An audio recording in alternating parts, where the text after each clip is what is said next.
Once upon a time in the windy town of Willowmere lived a little boy named Eli and his mother Mira, who loved stories more than treasure. One stormy evening, lightning flashed and an old wind box fell from the attic rafters, landing at their feet with a thump. Inside lay a shining compass carved with glowing runes. When Eli touched it, the needle spun wildly, and the compass whispers, "Seek the heart that listens, follow where I lead."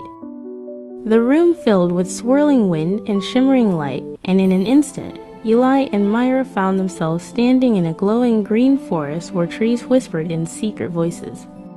A mighty oak tree opened its eyes and said, "Welcome, travelers of courage.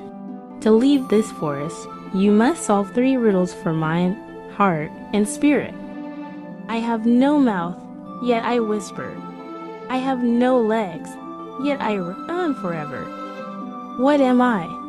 Answer, a river." The water sparkled, and a silver bridge rose to let them pass. As they crossed, Eli asked, "Mom, do riddles always have answers?" Mira smiled. "Maybe, but sometimes the answer is learning how to think." Sunbeams turned to floating fireflies that formed glowing arrows, guiding them deeper into the forest. They came to a giant clock made of vines and flowers. It ticked without sound and asked, "I have hands but no arms. I have a face but no eyes. What am I?" Answer, a clock. The vines entwined, revealing a staircase made of light.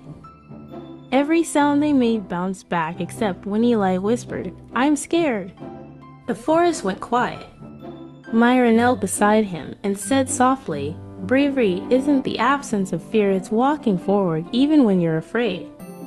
The wind carried voices, laughter, songs, and whispers from their home. Eli realized the forest wasn't testing what they knew, it was testing what they believed. They entered a cave where their reflections moved on their own, showing moments they had doubted, hesitated, or forgotten their strength. A voice echoed through the darkness. "I am not alive, but I grow. I do not breathe, but I need air. I am not a star, yet I shine. What am I?" Answer, a flame. Mira lit a candle from her pack, and instantly the cave blazed with warmth and color. The shadows bowed and transformed into golden leaves that floated upward. The great oak's voice returned. "You've answered with wisdom, courage, and love, the true lights of any heart."